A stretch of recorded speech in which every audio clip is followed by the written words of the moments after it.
to rasadnik? Rasadnik. Hoću da pitam nešto u vezi lešnika.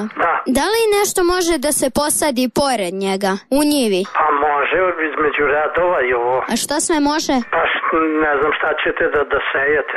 Ja sam mislio da posadim čokoladu i da na tom drvetu izraste čokolada sa lešnikom. Ili lešnik sa čokoladom. Pa da li to može? Pa ne bi ja to znao. Ja sam mislio da uzmem jedan lešnik i jedno parče čokolade, pa da stavim u foliju i stavim đubrivo i posadim. Pa će da mi raste čokolada sa lešnicima. Pa može. A da pospem mlekom? Da zalivam sa mlekom? Ako. Bolje će da vam bude. Koliko mleka? Pa koliko vam treba. A koja vrsta čokolade je najbolja? Da nikne. Pa valjda vam mlečna, pa ga pitajte. A ne može riža čokolada sa pirinčem? Pa šta znam. A kako vi radite? Pa zavisi kako kad idu ovo. A šta bi bilo dobro?